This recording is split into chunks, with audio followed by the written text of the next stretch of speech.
I will lead them. I will lead them. It will be my reality. It will be my reality. I won't give up. I won't turn back. I won't walk away from the Lord.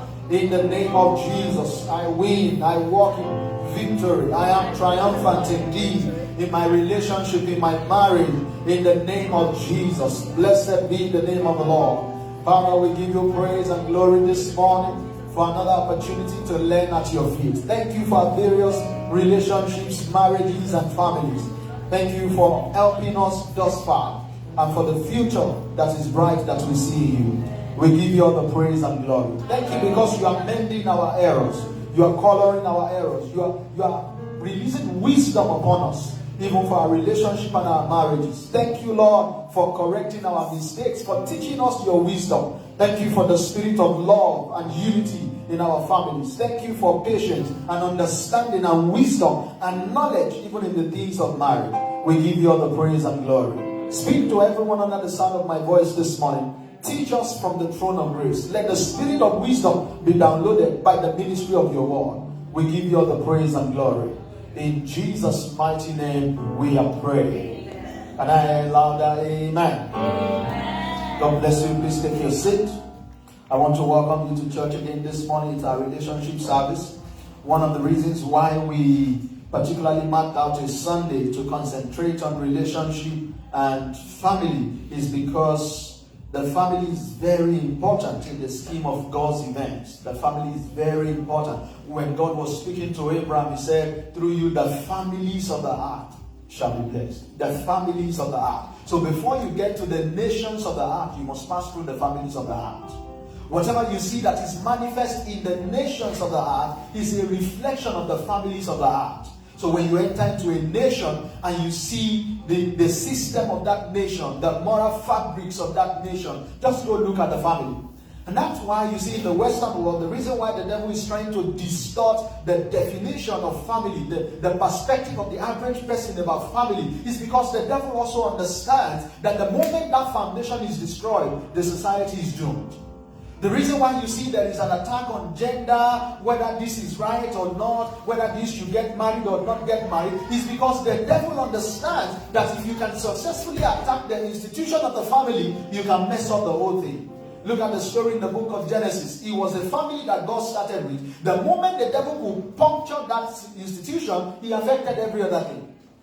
So that's why the church pays attention to the issue of the family. You see, in the world where we live in right now, it's you and I as believers that God is trusting to continually correctly define the institution of marriage and family as it should be to the next generation. The world is going to mess it up, get it distorted. Government is going to say, no, it's no longer like this. It can be anyhow. No, it cannot be anyhow. There is a way God instituted it, and we are the ones that will teach that institution to the next generation. Now, the problem is that even the people that God has committed that ministry to, the reason why everyone comes out of a family is because there is that ministry of the family. In the Old Testament days, when God wants to pass a thing to a nation, he passes it to them. He will put a command to them and say, teach it to your children. So you see, you're saying, oh, perhaps, stuffs have happened and this and that. One of the reasons why we teach this is not just that it will benefit you, but that after benefiting you, it will also benefit your children.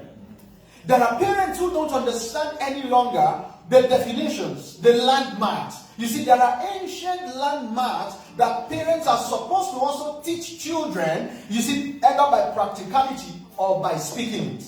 There are things I gained from my father without him necessarily saying it, just by looking at his life. But of course, there were also things that he sat me down and taught me. This is how this should be. This is what this should be. So parenting, family life, it's an all-inclusive educational system that you cannot forward to the school and say, help me teach my child. They will mess him or her up. By the time they deliver him or her back to you, you will be shocked. Because it's an agenda of the system of Babylon to mess up the institutions of God. So God is counting on you. So you can't just say, oh, it's relationship, my marriage is working. Beyond that, God is counting on you for the children that will come out of you. So when God looks at you, you remember one of the things that God, I don't know why I'm saying this, but I feel that's what God will have me say. One of the things that endeared Abraham to the heart of God, God said, seeing that Abraham will become a great nation, but not that, but that he will command his children, he will command his family to obey the Lord. So God was not just dealing with Abraham. In Abraham, he was already thinking of his children.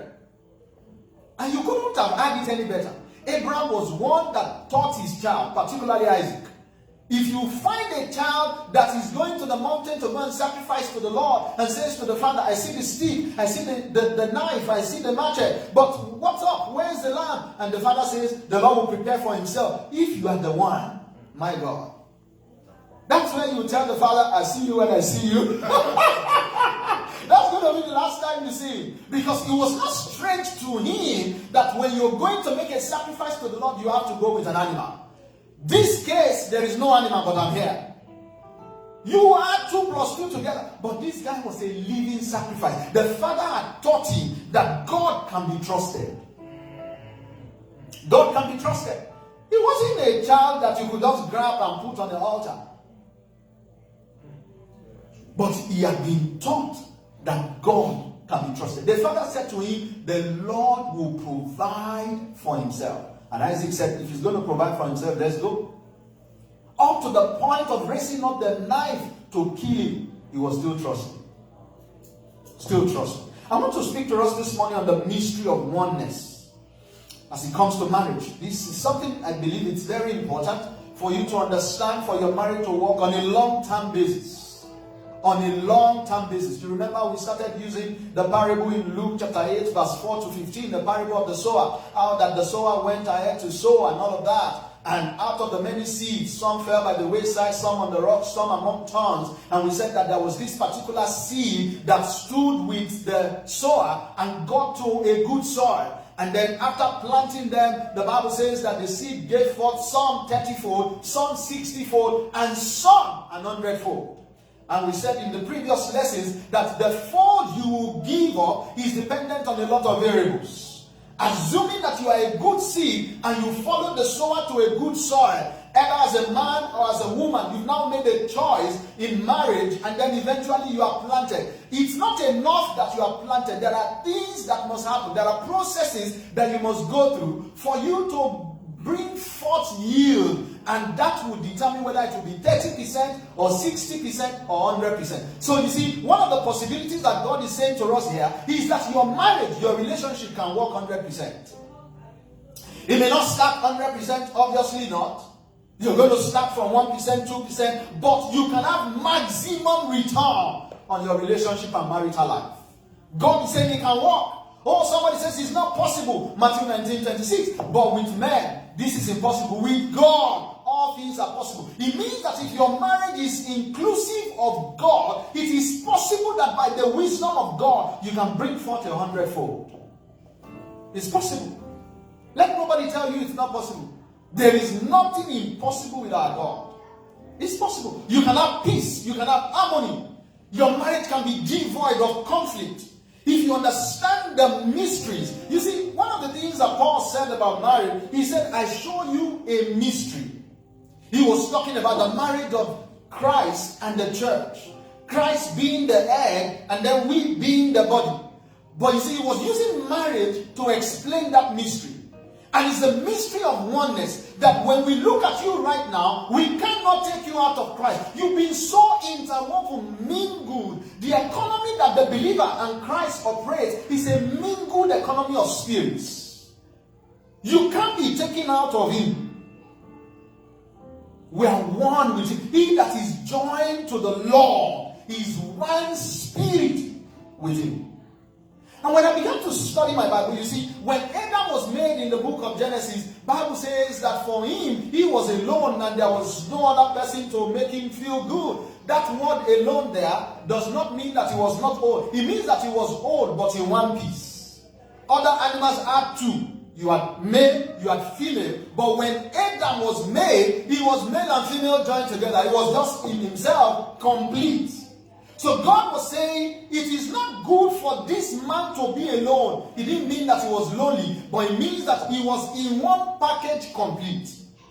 So you see, the mystery of this relationship was that from that one, God put Adam to sleep and took a rib out of him and closed up the flesh instead thereof. Is that correct? You remember that story? And then the Bible says, God now fashioned a woman. Men, let me say to you, you see, you were made, but your woman was fashioned. That's why they like fashion. Glory to God. So you must understand the difference between you and them. These are some of the things that you must understand. You are the raw material. They are the finees that came out of you. My father in the Lord Rev will tell you that he is the bush, his wife is the tush. That's correct for everyone. You are the base of the material. She is a final product. You know, when you take crude oil, there is a way you subject crude oil to what is called, remind me. Look at you. You have forgotten your chemistry. It's called distillation. Glory to God. You submit it to what is called distillation. Distillation is a process by which you subject that crude oil in its crude nature to high temperature. When you put it under that high temperature, there are finer materials that will begin to come out of it. So one of those materials is PMS, premium motor spirit, the one you call gas. You will have, diesel, you have kerosene, aviation, turbine gas, and all of that. Those things come out of crude oil because crude oil is the natural resource. Those ones are fine-tuned out of that natural resource. So the difference between the man and the woman is that you are the abrasive, brutish form of the woman. The woman is the final part of you. So it would be foolish of you to expect that you guys will be the same. God was deliberate about putting more details in place. More details in the woman than on the man. Now the funny thing about this is that having broken them into two or taking two out of one, God now brought the woman back to the man. You remember the story? He brought the woman back to the man. In the first marriage, you see the first marriage in Genesis chapter 2. Bible says when he was bringing other animals, he said he made them to pass before Adam to see what he would name them. Because he knew that Adam was not going to find a wife in the animals. So you must understand, it's not everything that passes in front of you that you can date. Some are to pass. It's not everything. Not everything you can marry or date. One of the foundational errors is you not discerning enough to know the difference between an animal and a woman. They may sound alike, but they are not the same thing. There are people who are not meant for you. You can play with them, but you can't date them. You can play with a monkey, but you can't marry a monkey. You can have a cat as a pet. You know, in this world, things are getting crazier. People are now substituting spouses for dog, for cat. No, you can keep a dog as a pet, but it's not your spouse. So the Bible says he brought the animals to him to see what he will call them. So when I see you, I can call you friend. When I see you, I can call you colleague. But when I see my wife, the Bible says when he brought the woman to him, the Bible says he presented. So that was a solemnization of holy matrimony. And the moment Adam saw the woman, he was the one that shouted, "This is surely the bone of my bone and the flesh of my flesh."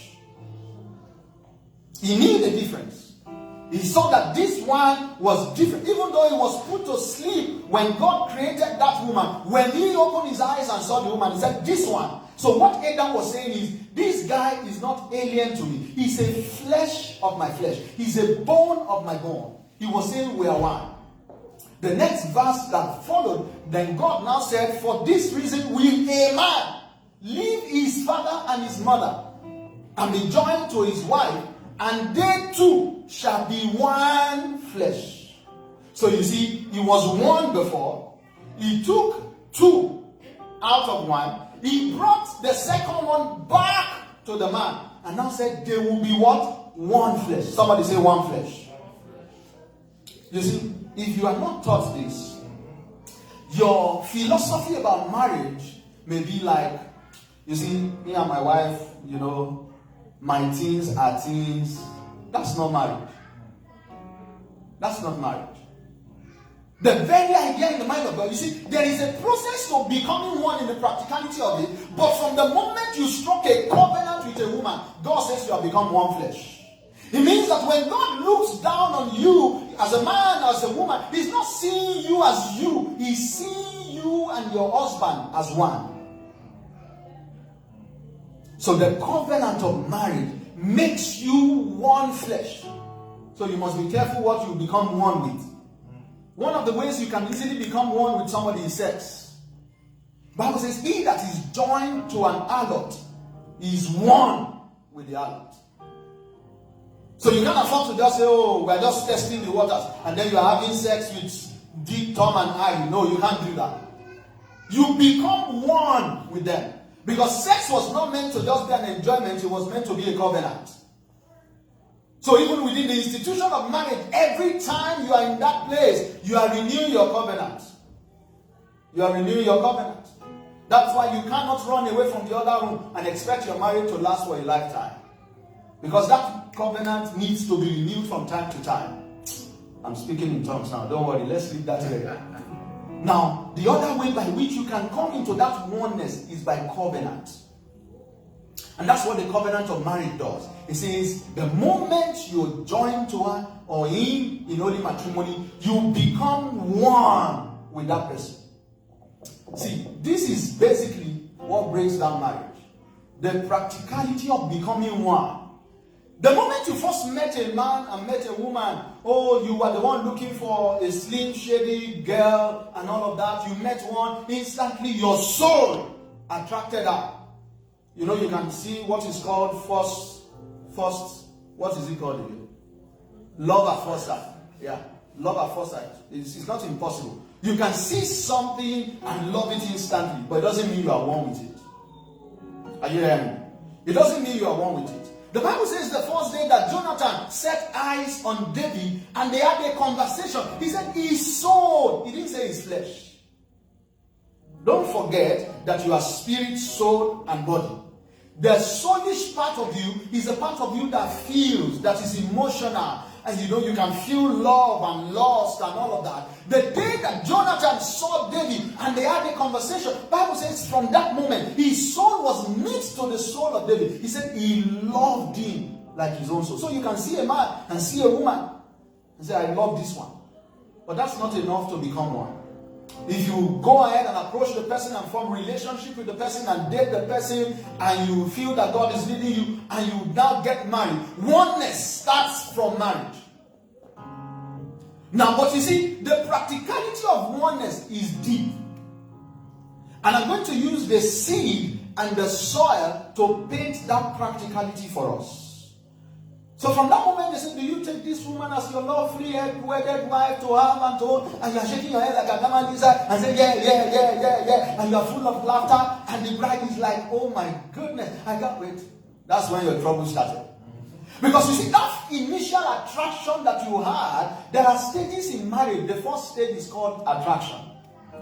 And the funny thing about attraction is that most of the time, opposites attract. So you see somebody who is as quiet, you know, as bracky, you know, he doesn't talk. In our places, you can put water in his mouth and the water will not drop. Glory to God. And Sister Bolade is like, oh my goodness, what a gentle guy, you know. And maybe on the flip side, you are the one that is cheerful and talking and all of that. It's natural that you attract that kind of other person. Because in your mind, you are like, how can somebody be this quiet? I talk for a living, I talk a lot, and then I found a woman who was just quiet and peaceful. It doesn't mean she doesn't talk, but you see, the people that are mostly quiet, if you give them time and they get sufficiently close to you, you will find out that there is a speaker in them. It's just that most times it's mute. It's only a matter of time. Time is one of those things that can help you work out oneness. Because you see, in the wisdom of God, what he's trying to do is to take your advantages and your disadvantages and make up for it in the second person. So the places where you are advantaged, the second person is disadvantaged. The places where you are disadvantaged, the other person is advantaged. Now, when you come together, that's how you form oneness. It's a balance. It's a simultaneous equation that God planted from heaven so that you can enjoy life. If I talk and you talk, we're going to have crisis. It's going to be a crisis of the mouth. If I'm abrasive, you know, I'm the guy that I can wake up this morning, catch a vision, execute it at night. I can catch a vision this morning and be talking to you about the fact that we're going to do it tonight. God knows that you will achieve a lot, but you have many accidents in life. So in his wisdom, what he's going to do is that he will find you a beautiful bride. one of my mentors will say a damsel. You know, that's the language the Bible uses. God will find you a damsel that will act as brake to your turtle. Not to slow you down, but to bring a balance. Is the balance of oneness. So the many accidents that you have had, a buddy of yours just shared an idea with you in the office, and you came home running and said, yeah, we have to empty our savings. This is a beautiful investment. The lady is like, calm down. You dump a lot, calm down. You're like, no, don't calm down.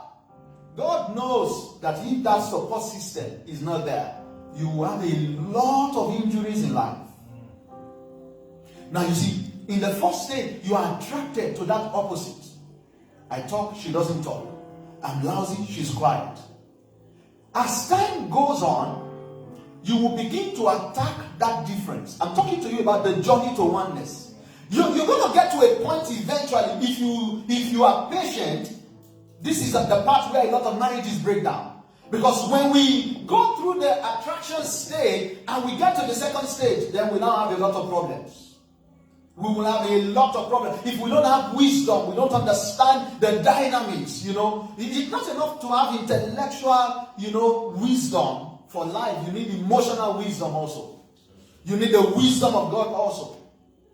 So that lady that you used to enjoy the fact that she's quiet, at some point in your marriage, you begin to feel, now you've seen her more. She's not from outside. She's now inside. You see all our weaknesses and all of that. If you're not careful, the devil will amplify those weaknesses. The beautiful part of it that you saw, that attracted you in the first place, it begins to repel you. You're like, why is she so sluggish? Why is she so boring? Why is she not the, hype person? She's not vibrant, or he's too laid back. That was what attracted you in the first place. But after the attraction stage, you will move to the attacking stage. You will have the tendency to begin to attack those things that attracted you in the first place. You will now begin to see somebody outside who was the exact image of what you first saw in your spouse. You feel like, if only I can just lay my hands on this one afresh and get that spark, that spark that I had in the beginning with my wife or with my husband. You are missing it. Because if you leave the current one and you jump into another one, you're going to still go through that same cycle. Is somebody getting what I'm talking about this morning? It's just the process of life. You're still going to get to that same place where you'll be like, I'm now bored. And that's why one of the greatest maturity that you need to succeed in marriage is a maturity of commitment. Don't marry a man or a woman who cannot commit to something for a long time. You need commitment. It's a test of maturity. Little children can't commit to anything. Are you aware of that? A child is 1 minute crying to you and say, I want cookie, I want cookie, I want cookie, crying. You went out of your way to give him cookie. A few minutes later, he's asking for something else. So what is it now? He says, ice cream, ice cream, ice cream. But you just cried for cookie 2 minutes ago. How come you have seen? He does not have the maturity to focus. It's called staying ability. The ability to stay on one thing. It comes with maturity. When you hear Paul saying, this one thing I do, that's a matured apostle. Young apostles, they will do many things. And they will not be as effective as the one who is doing one thing. It comes with maturity. So, if you're going to commit to a man, commit to a woman, go look for a track record of commitment. Does he or she have a friend that they've been together in the last 7 to 10 years? Does he have a mentor, a relationship that he honors, that they've been together in the last 10 years? Or he just chooses a mentor today, break up with him in 2 years. Chooses another mentor, say that's one is the reigning now, he's the reigning champion now. And then he goes there, submit, and after 2 years, it's like, that guy is not good again. Let's go and submit to this person. That's not a married material. It's going to break up with you in no time. Commitment is key. So don't look at, you can look at everywhere that there is a percentage of distance. You have to fine tune it, like the mixer. Say commitment, 70% pass mark. Handsomeness, 50%. That's C is good to go. 50% is good. In those days before we got married, the way me and my friends used to say this thing is like, see, content must nothing less than 70. Content. Container, we can take 50. That was when understanding came to us. We used to hype container, but when we began to see a lot of realities, we found out that container without content is a waste of time. You will soon get tired of that container. But content is what will sustain your marriage. So the second stage, you will get to that place where you are attacking. And you see, the scripture that we looked at that says, except a corn of wheat falls to the ground and die, it abides alone, is true for marriage. You see, because when you bring that seed and bring the soil, and you plant the seed in the soil, the seed does not begin to give back to fruit instantly. One of the reasons why people quickly break down their marriages is because they don't understand the process, that nothing brings forth fruit in the same day. Somebody has gotten married to a wife and is expecting that wife to be perfect in 5 years. In 10 years, you are a liar. I've known my wife for 10 years now. There are things I just found out about her this year. And I'm sure there are things she's just going to find out about me this year. That's life. Time is a constant. Seed, time, harvest. My generation does not want time. They want seed, harvest, time in eternity. Praise God. It doesn't work like that. Seed, time, harvest shall not cease. And that is true also for your relationship. You must give it time. You must give it work. You must give it commitment for you to come to that place of practical oneness. So the day you got married to me, you started answering Mrs. Adelusi. But the practicality of it is that there will be days after you got married, they say, what's your name? You wrote your father's name. You now remember, my name has changed. That's because the practicality of that name change has not yet been fully solidified in you. Even though you put it in the newspaper that your name has now changed. Are you getting what I'm talking about? You put it in the newspaper, your name has now changed. But there are things that are still not changed about your former name. There is a process of time. You hear the Bible use that language. It came to pass in the process of time. So time is not just the thing, but the process of time. So when you put a seed in a soil, that's the relationship of the man and the woman. Before we begin to talk about, bringing forth harvest, I told us in one of the lessons that you see, even for the seed to be planted, the soil must open up. And the process of opening up is painful. Do you understand that the Bible says to bring out the woman out of the man, God put Adam to sleep. When I was studying into that sleep, it was not normal sleep. It was deep sleep. Deep sleep. And then the oppression brought out the ring. The process of also bringing that woman back into the man will require a lot of sleep. Because you see, sleep is the very closest thing to death. The soil will need to give space, open up. Is either they use old reader or cutlass to open you up. That place where God closed up before, where you think, oh, you are old, you are perfect. God will need to open it up to plant a woman into you again. Now, when the seed is planted in the soil, even the seed has to die. And the process of dying is not easy. So the implication of the mystery of oneness is that in this thing called marriage, as God plants you and your husband together, He is the sower, He planted you, He's going to oversee that process. You see, one of the reasons why God says, and you can't change that in the Bible, He says God hates divorce. It doesn't matter what we say about it, that scripture cannot be expunged. The reason why He hates it is because it causes a lot of pain. It is only God that can take two out of one and you will not feel the pain. You see, when Adam woke up, Bible didn't tell us that. Adam said, my side. There is no medical doctor in Canada, in America, in India that can do it. When they cut you, you will feel pain. When they cut you, you will have a scar. It's not possible. You know, there are advanced methods of doing surgical operations now. They don't need to cut you open wide. There are small things. They can just punch a hole and put some machine, and then the computer is helping them. You will still have a scar. God is the only medical doctor that is capable of taking 2 out of 1 and then you don't feel the pain. No other person can do it. No other person. That's why it says I hate it. It's a painful thing. Something that is becoming one.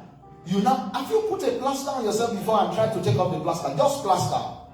Just plaster. The way the thing will pull your hair, pull your skin, you will feel it.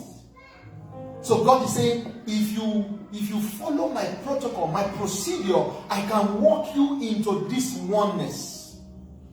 And you see, the beautiful thing about submitting to God in these things is that those things will be painful to your flesh, but God will soothe that pain. Have you been in a place where the Holy Spirit is saying you should apologize to your wife, and you are like, that's a tough one. Your flesh is groaning, but the Spirit is willing. If you yield to the Spirit, you will see the joy in your house that day. You will have been so stressed. You know, there is what we call Christian malice. How many of you know Christian malice? Oh, malice has grade into. There is ungodly malice, unbeliever malice, like you guys are not talking at all. Christian malice in marriage is just say, hi, your food is on the table, thank you. Are you going out? Yes. Where's the key? It's there. Before, when she says, where's the key? You say, here is it, babe. Babe, see the key. Now, where's the key? I don't know. It's on the table. What are you going to eat? Anything. If you are not careful, she will just go and write anything on the paper and fry it for you. Have you seen that video? The guy said anything. The wife is like, anything. Wrote anything on the paper, put it inside fry pan, turned it up and down, put the paper inside the plate and covered it. And then put it on the table. The guy opened it. You will do it for him. Please don't do it. Please don't do it for my brother, I beg you. It's a normal thing that many times men don't know what they want to eat. It's one of those things why God put you in his life. If you are alone, he can go the whole day and not eat anything tangible. Or just see something and grab it, grab bread, eat nonsense. It's a concocted life. His life is concussion. You are the one that will bring. Have you seen Red talk to you about how he used to cook his beans? There is no time for processing. He just put the beans, put the oil, put the salt, put everything and cover it and go and play. You just time it like in 40 minutes it will be done. And then he comes back in 40 minutes, the concussion is ready. As far as he's concerned, he just wants to fill his belly.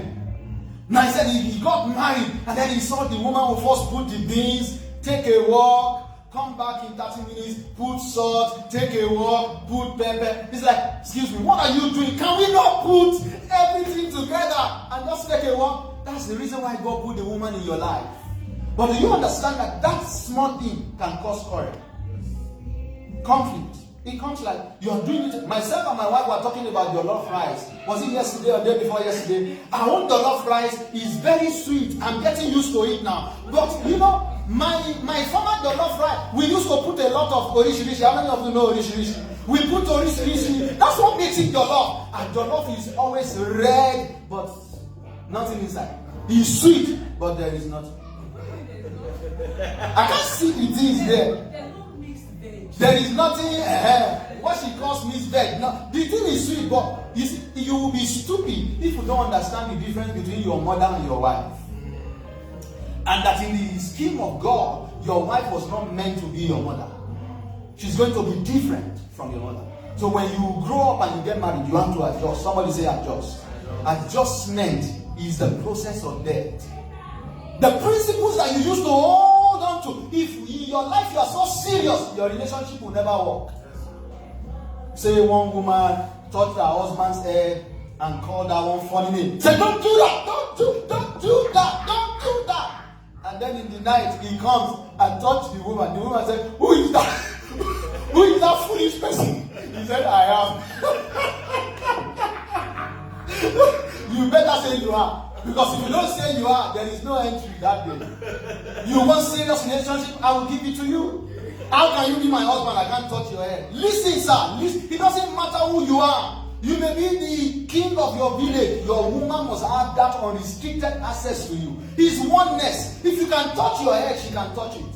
Because in the eyes of God, that head is no longer yours. It is ours. You know, women used to say, your money is our money, but my money is my money. Have you heard that thing before? They should better say it jokingly, because it's not true. My money is our money, your money is our money. That's a Christian marriage. If you still have an account that you are hiding away, that your wife does not know about, you are living in error. You are living in error. The only time you can do something like that is if your wife is the spender and you are the saver. And the only way you can save money away from her is if she does not know that the account exists, you can keep it. But in the day of necessity, you must bring it out and say, I've been saving this for us. That's a good one. That's a good one. But you cannot put a part of your life. You know, people get married and say, that room, you cannot enter it. That's not marriage. Divorce does not have to happen in court. What I've told you here before. What happens in court is burial. The death happens at home. So when you see somebody has been pronounced that there's a divorce, that's just the final stage. Divorce is you being two when you are supposed to be one. Somebody hearing what I'm talking about? You are supposed to be one. So you must make a commitment as you enter. For those who are yet to get married, when you are taking steps to get married, your discussions must begin to talk about, are we going to be one? Are we going to live as one? What I am or what I have, is it going to be yours? Is yours going to be mine? Those are the realities of marriage. If you don't work practically about the issue of oneness, it's going to break down. There is no magic about it. You see, this thing called oneness is a mystery that only man shares with God. You must have heard the concept of Trinity. God is one, but there are three persons. That's the mystery of the power of God. You can't box God here. He's dimensional. In the day that Jesus came to the Garden of Gethsemane and he began to say, if it were possible, can you cause this cup to pass over me? What he was sustaining there was oneness. The oneness of purpose, the unity of purpose. In himself as the Son, he said, this process is painful. Can I excuse myself? But you see, there is a oneness that we have in the Godhead that means we must stay committed to the purpose. There are days that your pride will be injured as a person within the context of marriage. What will make you suppress that injury to your pride is the oneness. There are days that, things about you will be injured. What will sustain you is you understanding that our power in this marriage is in our oneness. When the Bible says two are better than one, for they have a good reward for their labor, it also applies to oneness. The place where we are better in the institution of marriage is in the fact that our two has become one. If our two operate as two, we are not better. Is somebody getting what I'm talking about? We are not better if our two operate as two. But when we come together and operate as one, that's where our power is. When Jesus laid in that grave and was dead, who do you think was walking out around him? The Spirit. It's a mystery of oneness. So when I'm asleep, the Father is at work. When I'm asleep, the Spirit is at work. If I was the only one, you cannot die and wake up yourself. Are you aware of that? It's not possible. You can't die and wake up yourself. So the Bible says the Spirit of him that raised up Jesus from the dead. That's the mystery of oneness. So that one person's disadvantage is made up for in the other person's advantage. We're supposed to work together. So the attacking stage is where a lot of marriages break down. That thing that initially attracted you, you're now tired of it. You're like, can I get something spicy? Can I get something different? Can we do something? That's the time when your commitment is actually going to be tested. If you succeed at passing through that stage, you're not going to get into an enjoyment stage. If you are just in that process where you come into the place of, the attacking stage, where you see things that you do not like about your spouse and all of that, if you have sufficient wisdom to go through that place, you will not get. Have you seen couples appear before you and people say, oh, is that your younger sister? It doesn't happen in one day. It doesn't happen in one day. It doesn't happen in one day. It's in the process of time. That becoming one flesh, He even begins to rub off on your physical flesh. That people will say, you guys look alike. I've seen my parents in so many places, and people say, is that your younger sister? Is that your elder brother? They say yes. They say yes. But it took a process of time. A time will come when the things that used to annoy you, when he does it again, you just smile. You just laugh. You've gotten used to it. You now have an understanding. You can in fact preempt it. Have you heard people say two hearts beating as one? It's not out of infatuation or lust. It's a process of time. That you can walk with a man, walk with a woman, and now know our thought process. And know what she's likely to choose. Like, my wife will not like this one. How do you know? It's my wife now. It's not your wife, it's my wife. I said, my husband will not do this. My husband cannot say this. How do you know? He's my husband now. The process of time has happened to us. So you must be a student in your marriage. You must be a student. Understand that these seasons will come. All those mushy attraction, at some point it becomes the source of your conflict. You will now begin to see the reality of the opposite that first attracted you. But that's not the end of the game. If you can pay attention, can you ask them to reduce that? If you can pay attention, you can pass through that stage to the point where the practicality of your oneness begins to find expression. There are many scriptures in the New Testament. Matthew 19:5, Mark chapter 10, verse 7 to 9. Bible spoke about the fact that what God has joined together is a joining. I don't have the time to speak to you about the welding process. How many of you have been to a welder's shop before? And you see them joining two iron sticks together.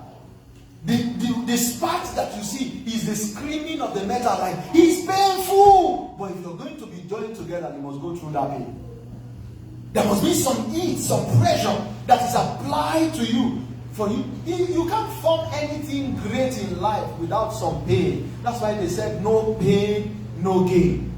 You will have to adjust. The seed will have to die. The soil will have to open up. As I wrap this up, if you go and plant a seed, you can try to plant a small seed in a pot in your house and watch over it. If you go back there after some days, you will not find that seed. What you will find there is some decayed thing. There is a process that mixes the seed with the soil for the soil to produce a plantation. And that's the same thing. We are going to have to disappear for one another, give space for one another, adjust to one another, so that we can see the practicality of our oneness. That's the point where you begin to enjoy your marriage. Can we rise up to our feet this morning? I want us to pray and just speak to God about the word you've heard, to receive wisdom, to receive patience. Two critical things that you need to build a good marriage: wisdom, patience. Can you say, Father, give me the spirit of wisdom, an understanding heart, and the spirit of patience, the grace to be patient, the grace to be patient, to make a success of my marriage. Can you receive grace this morning? I want to be a model in my relationship, in my marriage. A model, a triumphant model indeed. That men will look at us and say, wow, you guys are different. That's what God wants us to be. A sign to our generation, a sign to our world of what is possible under the hands of God. Say, Lord, we receive the spirit of wisdom. We receive grace to be patient, to go through the process of time with our marriages in the name of Jesus. And can we just stand in the gap in 1 minute for marriages that are broken, marriages that are challenged at the moment, and say, Lord, we ask that you redeem those troubled marriages. Can you take a moment and pray that the Lord will have mercy, that He will step in marriages that are going through terrible times right now? Marriages that God is mending in this hour, in this moment. There are marriages that God is working upon. You will not understand why God is so interested in the institution of marriage. It's because it mimics the mystery of oneness that is in the Godhead. The angels don't have that. That's the reason why men come second, even before the angels. There are dimensions of God, the tripartite nature of God. You have body, soul, and spirit. God is the Father, Son, and the Spirit. Angels don't have that dimension. Can you say, Father, we ask that every marriage that is troubled, you will speak peace We speak calm to them. Marriages that are being mended under the hand of God right now. We ask that the Lord release the spirit of forgiveness, the spirit of understanding. We speak the spirit of reconciliation to marriages that are broken in the name of Jesus. Right now, Father, we ask that your spirit will go forth. Your spirit will go forth. Take a moment and just pray. Can you pray? Can you pray? That the spirit of the Lord will go forth. Hearts that are hard will be softened in the name of Jesus. Those who have taken a walk will walk back. There will be peace. That God will cause war to cease. Cause war to cease in troubled zones of relationships, in families that are broken apart. We speak reconciliation. We speak the spirit of reconciliation right now. We send out the spirit of reconciliation right now. Lord, we ask that you will soften the hearts of men and women. We come against the spirit of bitterness. We come against the spirit of bitterness. We come against the spirit of bitterness. We break down the stronghold of unforgiveness right now in the name of Jesus. Can you pray in the Holy Ghost? 1 minute, pray in the Holy Ghost. I believe God is doing something right now in the name of Jesus. I don't know who I'm praying for, but I'm praying for you right now in the name of the Lord. The spirit of the hardness of your heart is taken away. God replaces it with softness in the name of Jesus. A forgiving spirit. We come